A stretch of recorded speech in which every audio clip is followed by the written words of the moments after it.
मुझे लगता है सबसे बड़ा विरोधाभास इस बात का है कि एक व्यक्ति पर आपने कुछ आरोप लगाए, लांछन लगाए, हर व्यक्ति खड़ा होकर सदन में उस पर बोल रहा था, पर उनको बोलने का और सफाई देने का मौका नहीं दिया गया।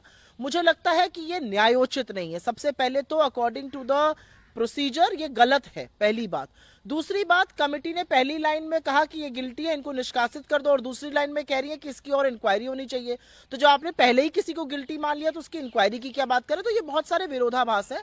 असल में भारतीय जनता पार्टी की मूल समस्या ये है कि वो सशक्त महिलाओं से घबराते हैं, और अगर अडानी की कोई बात कर ले तो सदन में आपके लिए जगह नहीं है। असलियत यह है कि अडानी और मोदी के रिश्तों पर जो सवाल उठाएगा उसके खिलाफ हर तरह की मनमानी कार्रवाई की जाएगी। आपको लगता है कि सांसदों को इस मानने की भी कोशिश है कि जो सांसद बोलेगा उसे निष्कासित कर दिया जा सकता है, सस्पेंड कर दिया जा सकता है, इसलिए आप बोलिए मत? आप एक या दो लोगों को डरा सकते हैं, आप पूरे हिंदुस्तान को डरा लीजिएगा। सारा हिंदुस्तान आज बात कर रहा है कि मोदी और अडानी का क्या रिश्ता है।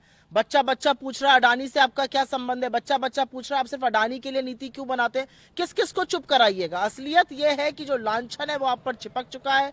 सब लोग जानते हैं कि अडानी की बेहतरी के लिए, उनकी बढ़ोतरी के लिए, उनके कारोबार के लिए प्रधानमंत्री मोदी 18-18 घंटे काम करते हैं, और अगर उनके मित्र के खिलाफ कोई बोलेगा तो वो फिर उसकी सजा उसको मिलेगी। क्या आप और इंडिया अलायंस महुआ मोइत्रा के साथ में खड़े हैं? मुझे लगता है कि जहां पर मेरी नेता सशक्त रूप से खड़ी हैं, अचल अडिग होकर, जब सोनिया जी खुद खड़ी हो गई वहां पर, तो ये सवाल भी मेरे लिए बेमाना है। मुझे लगता है जिस तरह से राहुल जी, सोनिया जी, हमारे पार्टी के लीडर्स, हमारे सांसद आज महुआ मोइत्रा के साथ खड़े थे, वो विपक्ष की एक आवाज है, और हम गांधी की शरण में जाकर अन्याय के खिलाफ हमेशा लड़ेंगे। आपके सांसद हैं धीरज साहू, उनके जब्त किए गए हैं। प्रधानमंत्री ने ट्वीट भी किया है और इस बात की प्रधानमंत्री का जो सफर शुरू हुआ था परिधान मंत्री से प्रचार मंत्री बनने का, अब वो ट्रोल मंत्रालय पर आकर रुक चुका है।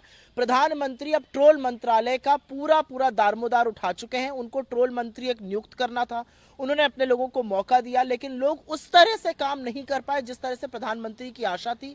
अगर प्रधानमंत्री की आप सोशल मीडिया की आजकल की पोस्ट देखिए तो आपको खुद पता चल जाएगा कि अब प्रधानमंत्री ने खुद ट्रोल बनने का पूरा जिम्मा उठा लिया है। धन्यवाद। डेस्टिनेशन वेडिंग की बात करें, वो कह रहे हैं कि विदेश में जाकर डेस्टिनेशन वेडिंग नहीं करना चाहिए, देश में ही करना चाहिए। उत्तराखंड आइए, देवभूमि, हालांकि कहा जाता है कि ईश्वर जोड़ी बनाते, तो ऐसे में उत्तराखंड आइए और डेस्टिनेशन वेडिंग कीजिए।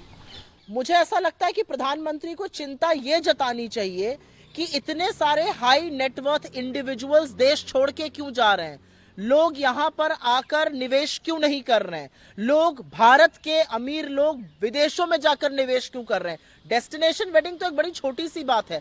आपकी पॉलिसीज में, आपकी नीतियों में लोगों का भरोसा नहीं है, और असलियत यह है कि लोग जो हैं वो विदेश में जाकर पैसा अपना निवेश करने को मजबूर है। इसके बारे में आत्ममंथन और चिंतन करना चाहिए।